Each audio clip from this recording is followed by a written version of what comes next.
Hello and welcome to this taste. Okay.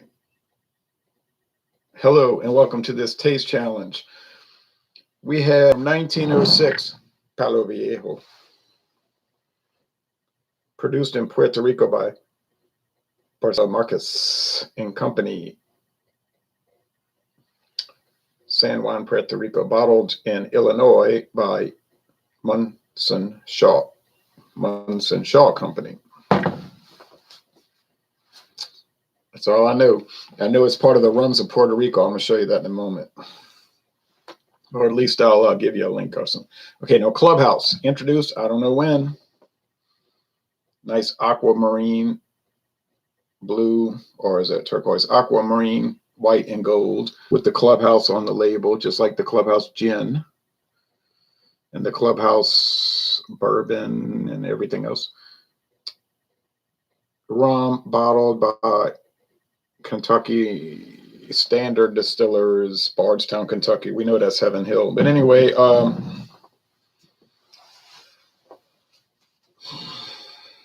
it doesn't even say it's produced in the Caribbean. It just says rum. So could it be from Kentucky? Well, I mean, they make rum in Louisiana, make rum in New Orleans, right there in New Orleans. So I guess it could be. It's strange that the label doesn't say. It just says bottled by.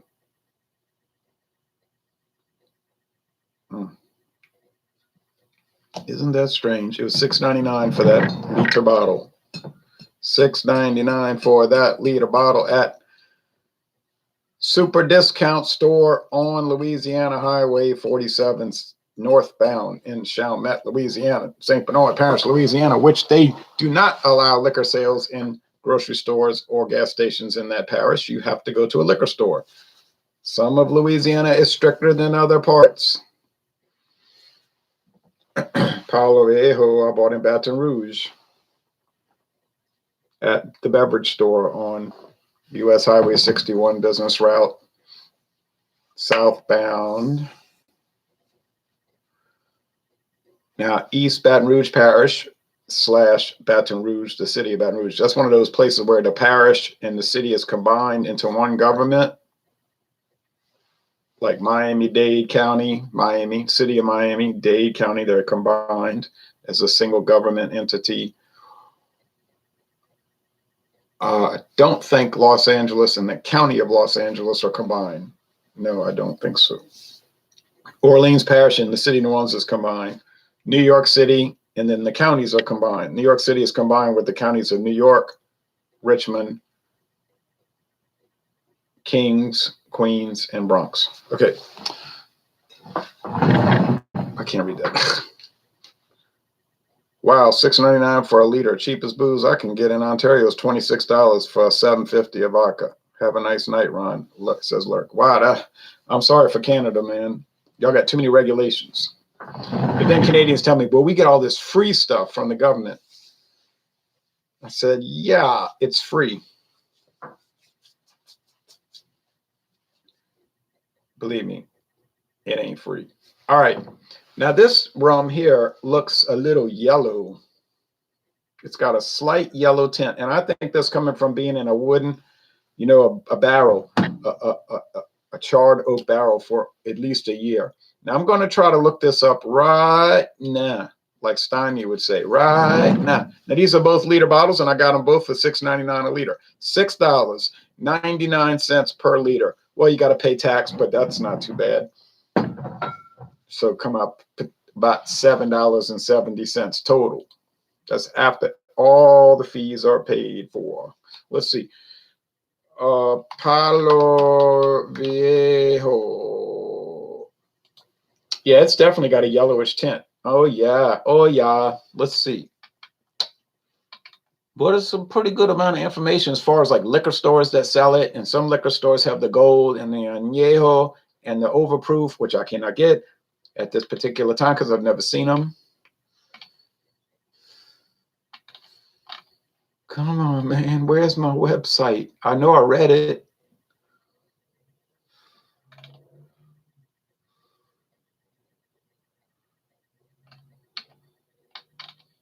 Let's see. Let me look up Palo Viejo, Puerto Rico. That might be what I need to look up.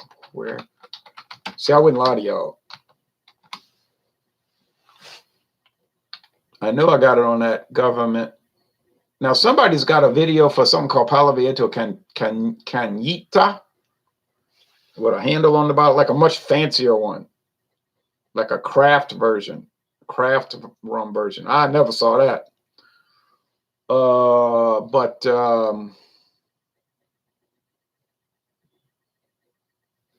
on the other hand, that doesn't mean I won't see it. Oh, here we go. Oh, never mind.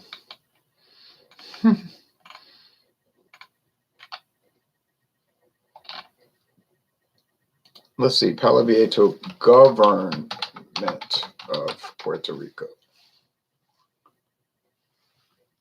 Oh.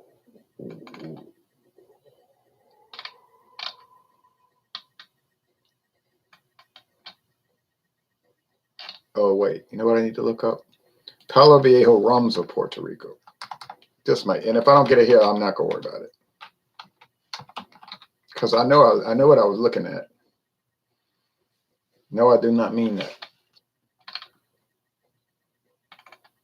Because it was like the Puerto Rican Tourism Bureau. Ah, okay. This might be it. I don't think it's it, but it's a link to it.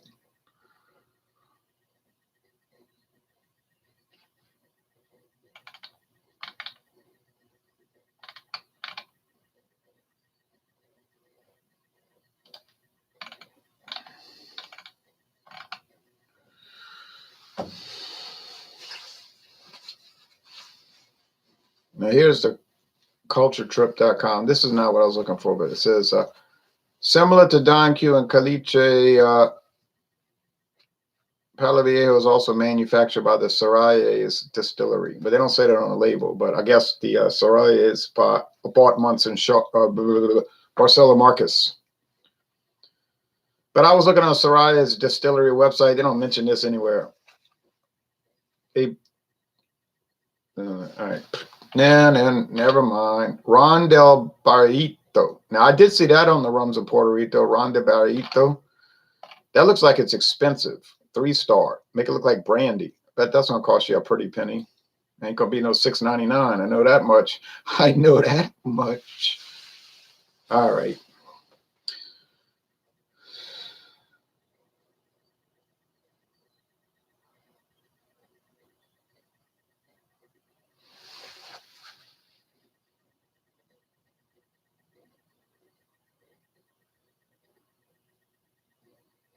Nah, sorry.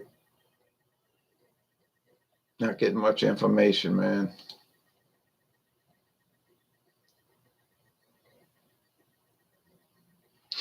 Oh, well, most people are saying no one even cares about this rum. I understand. Cheers, Ron, says John Neely. Cheers to you. Hi from Russia, says Dimitri T. Hello to you. All right, so, well, I don't think it's worth stressing out over because it's kind of a unknown brand anyway, and 90% of the world is saying no one even cares about Palo Viejo. Okay, just do the taste challenge. We get it. It's unusual. It's not popular. It's not. Well, I think it is popular in Puerto Rico. All right.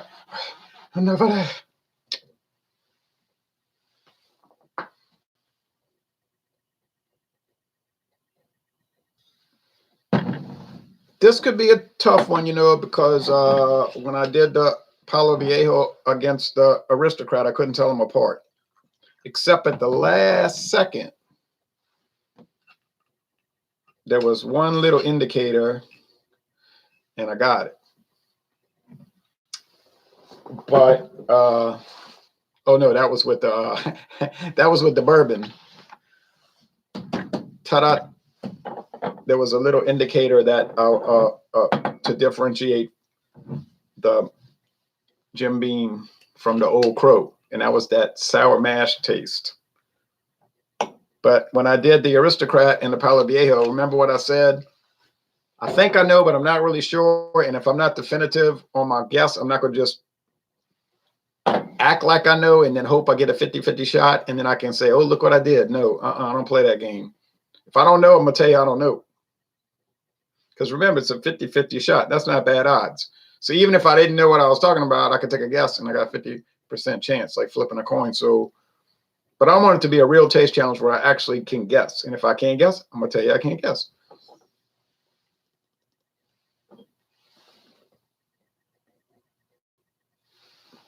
Even the appearance is a little bit yellow. But it isn't going to matter.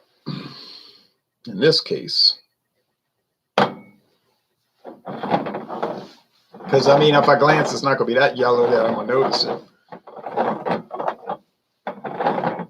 Clubhouse is all right. I mean, $6.99, it's okay. I wouldn't go run out and buy it and go run around bragging on it. But I wouldn't be downing it either. I wouldn't go around cutting it down, laughing at it, ridiculing, talking about how garbage it is either. I wouldn't do that because it isn't garbage. My friend David likes the Clubhouse blended whiskey. He said he could save a lot of money with it. It's a great value.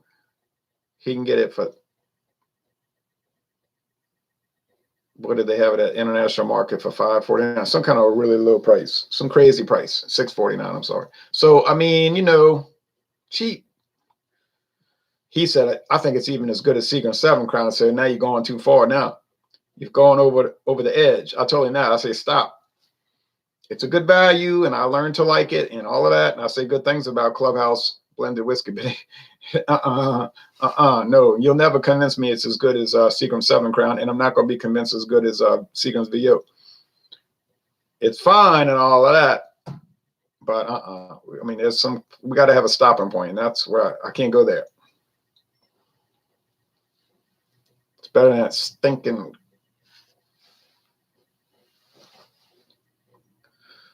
club whiskey, the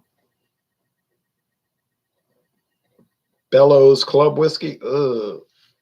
Now that one is kind of unpleasant. I do like it more than I did at first, but it'll make you grit your teeth. You know, I don't think they make it anymore, and they don't have it anymore at international market. They sold out, but that thing was kind of yeah.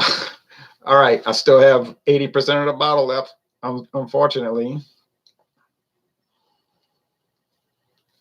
this smells like just, you heard it so many times. The black pepper, the wood, the barrel, the charred oak, the light molasses, the light sugar, all light, low profile.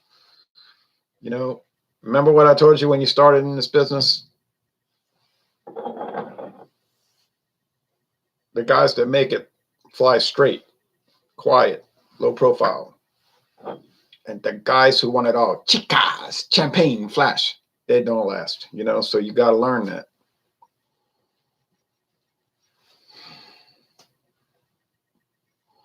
This one doesn't have all that barrel pepper, and it ain't pepper, you know, but that barrel spice and that char and that oak, it has a little, but it doesn't have too much. It's kind of on a, I don't want to say bland, but I guess I have to say bland. Do I have to say bland? It's kind of bland a little bit, but nothing bad. There's no bad components to it. What do you think of an ice cold natty light? I think I would rather have an ice cold natty ice, but I'm not against natty light. What do you think about Russian vodka? Well, I hear good things about it, but I've never had it, Dimitri. Never once had it in my life. Had some Russian beer, good Russian beer.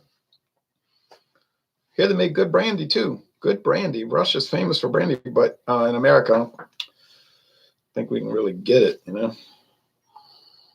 All right, so taste time, but everything is beautiful in its own way.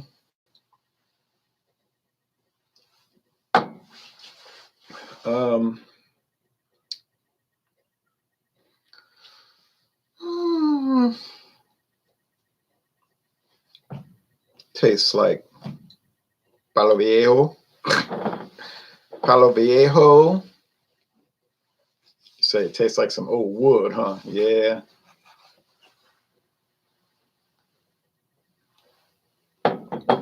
This one tastes like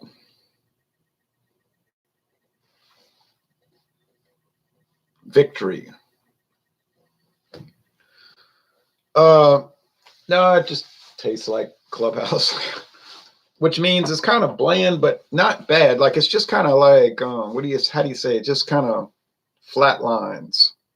Just standard sugar, standard char, standard flavor, standard body. And I don't want people taking that the wrong way because I never said bad.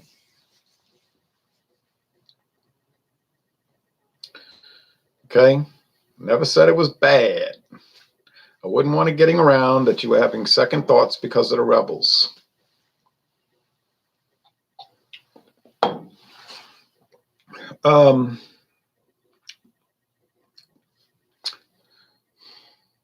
Does have some kind of nice little character though, honestly. You do pick up on that third draw, I did pick up some wood and some peppery spice, more than I had first believed. I mean, I would recommend it for $6.99 a bottle. Would I recommend it? Sure, I'd recommend it. It's a good value, I'll say.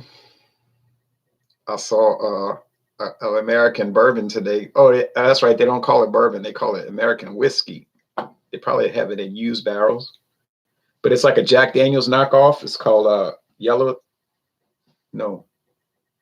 something tail. What's the name of that one? I used to have a bottle.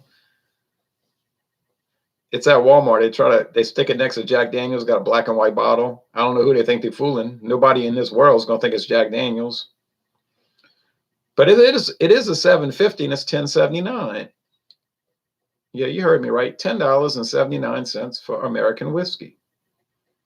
And it tastes like bourbon. I mean, it is a bourbon, but it can't be sold as bourbon because they probably age in it in used barrels. So it's bourbon in every sense of the definition, except for that one legal problem. Like early times, it's bourbon, but it isn't because of the legal definition.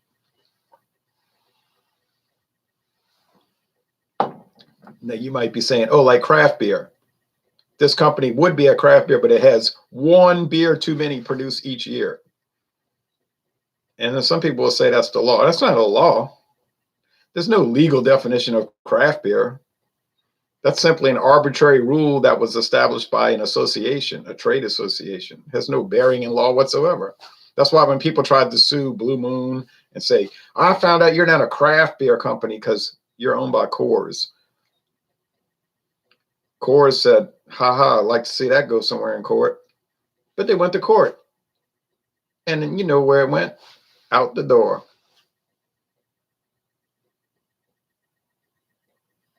And out the door I went. And Coors said, give me one bourbon, one scotch, and one beer. Da, na, na, na, na, na. Because there's no legal definition of a craft beer. It's simply a marketing term. It has no real meaning. It's like handcrafted. What does handcrafted mean? I don't know. Go to court. You'll find out. It don't mean nothing. You say, well, I heard of a vodka company that's handcrafted, but I found out they use machinery. Yeah, it's handcrafted on machines. They press a button, don't they? So, legal term, bourbon is a legal term. Craft beer is a marketing term. Unfortunately, there are few American drinks in Russia. I'm sorry to hear that. Jack Daniels and Pabst Blue Ribbon beer. That's funny. It's funny that Pabst Blue Ribbon is a real popular beer in China, too. It's like the Chinese say, oh, drinking Pabst Blue Ribbon, big time beer. And then we are in America saying, big time beer? It's common. I don't know about big time. There's even that fancy Pabst Blue Ribbon in China, you know, with the ribbon, the actual ribbon, and the brown hourglass shaped bottle, like for $40. It's funny because Schlitz was like that too in China. Chinese people were saying, Schlitz beer, American top #1 beer. You know, I drink Schlitz beer, #1 top beer. And we're like, maybe in 1958. I don't really know. But then there's all kind of like Schlitz variants in China that you can't get here. And same with Budweiser. Same with a lot of stuff.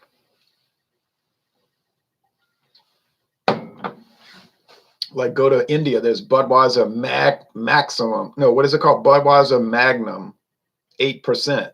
In a big old bottle, 8% Budweiser. Oh no. Hey, you guys. Anyway, I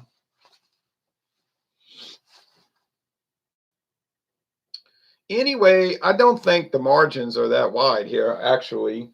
Palo Viejo is a little better, but I don't think it sleeps and bounds better. The price is the same. The flavors aren't that different. The quality is there.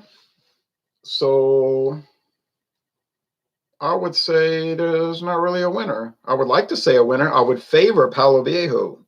I favor it. Why?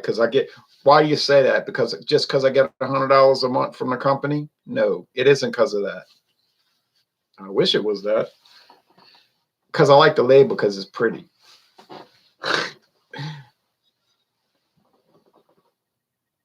But that doesn't cut the mustard on the taste challenge, does it? This is not an aesthetic challenge. This is a taste challenge.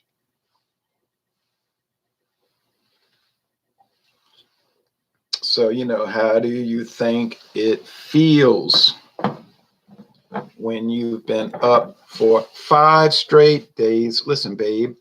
Hello, RJT. I don't drink rum very often, but I had Malibu Red before, and it's good. I never had that. Contains Caribbean rum, tequila, and coconut liqueur. Oh, it's the liqueur. Yeah, those are so popular. It's incredible. Man, look, if you want to start a video channel that'll be way more popular than mine, or almost anybody else's for that matter,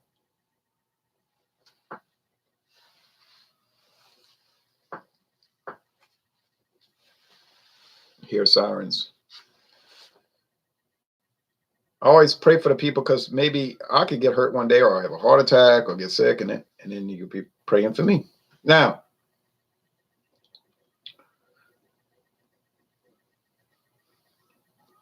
I can't remember what I was going to say.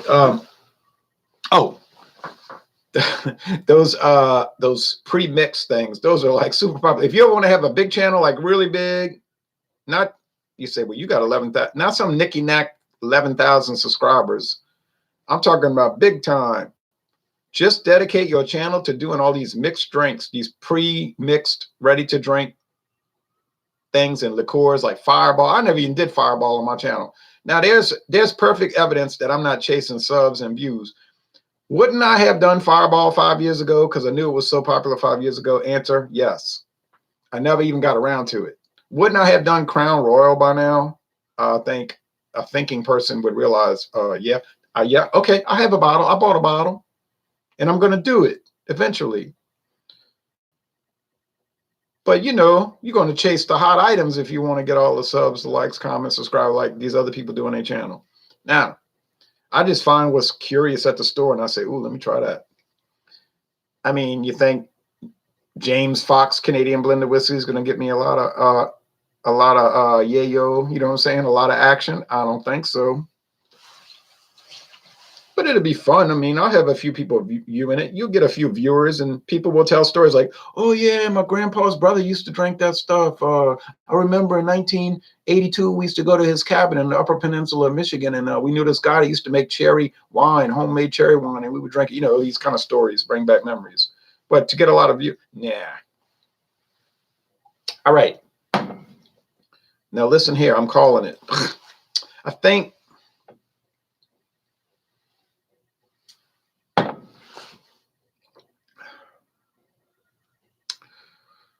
I'm not too confident, but I think because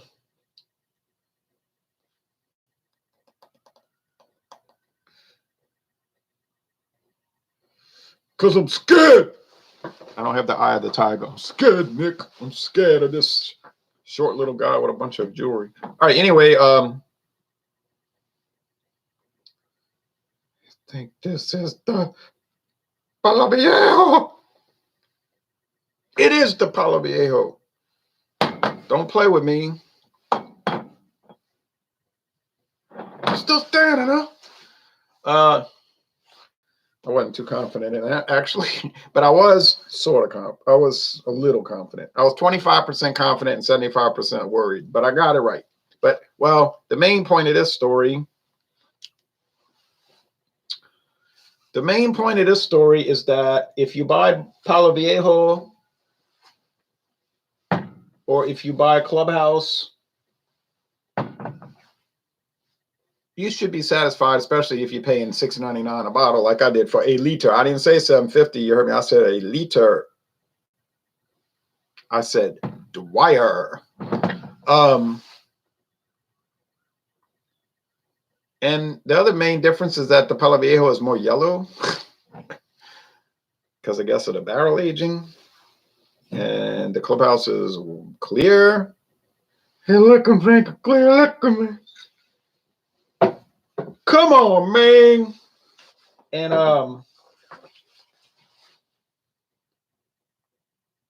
I would say that the Clubhouse is a strange item. I mean, you just don't know where it's from or anything. But Heaven Hill's a weird company, if you ask me. But anyway, so I would say, really though, honestly, I could tell them apart, but at the end of the day, as they like to say that on TV a lot. You know, they say at the end of the day, we have to determine that these two particular inexpensive, popular price rums sold for $6.99 a liter are not appreciably different. Now, the next taste challenge, and we want to use that term very lightly, because it will not be a challenge. That'll be the name, but it won't be. It's going to be Palo Viejo against the infamous. I think I'm going to sell a lot of Ron Rio in the next 2 years by just doing these videos, because people are going to go out and see it and say, I got to try it. He keeps talking about it. Tastes like weed killer and bad gas, which is the rancid sugarcane stalks. That's coming up next. Ron Rio and Palo Viejo.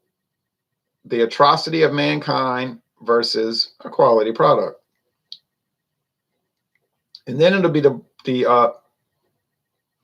what you call that? The bocador, which some Spanish guy told me that means like in your mouth. Well, that's where you put it, in your mouth. Okay, so bocador, which was $8.99 for a liter, and that's from Philadelphia. Well, I mean, it's from the West Indies, but it's bottled in Philadelphia by Charles Jacques Hennessy.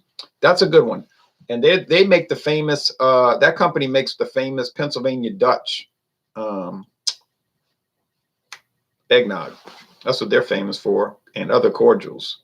But they got a line of like bourbon, gin, rum, vodka, brandy that you never heard of. You know, stuff you never heard of, but it exists, like the Bocador, you know. And they have the Bocador 151 for the same price, $8.99. Bocador 151 in reserve over there on Louisiana Highway 53 at Don's. I was like, I can't go there. Can you imagine drinking something that's 151 proof? That ain't my Nah, I gotta die. I can't even do the old granddad 114, which does taste very good, by the way, but I don't need that in my life. 151, I don't need that in my life. They got Ray and Nephew at Walmart. Ray and Nephew 151 overproof rum. It ain't expensive, but I ain't got nah. All right. Well, I have even more shocking news. Oh, and by the way, after I do the Bocador, I'm going up against Captain Morgan White. Well, if Captain Morgan White does not stand out, very clearly stand out, then it's going to be a loss. It'll be a loss because you're looking at a much more higher price point per ounce. So, you know, when you're paying way more, it has to perform much higher. If you're paying, you know, 50% more money for a product that's 10% better, well, that's a loss. I mean, that's common sense. And then when we, in a few months, get ready, because I got Appleton Estate. I must have got 20 messages the last 3 years, people saying, you got to do Appleton Estate rum. This is not a joke. I say, okay. So I bought a bottle, and I'm not joking. They had a bottle, true story, at Mathern's for $9.99. $9.99. Oh, wait, okay, whiskey scotch. I think you misunderstood my comment. I was just sharing my experience with a product that was relevant to your video, nothing more. Oh, no, I wasn't saying it wasn't relevant. I wasn't implying that it wasn't relevant. I'm just saying I never had it. No, I think it was a good comment. Nick Battaglia says, what are your thoughts on Michelob Golden Light? Oh, up here in Minnesota, you're talking about Goldie Light. Up here in Minnesota, we go crazy for it, despite the fact it's not a Minnesota-made beer. Cheers. Thanks for watching, Nick Battaglia. I appreciate it. Yeah, I have some experience with that. I went to Minnesota and years ago to go to Target Field to see the Twins because I had been to 2 games at the HHH Dome.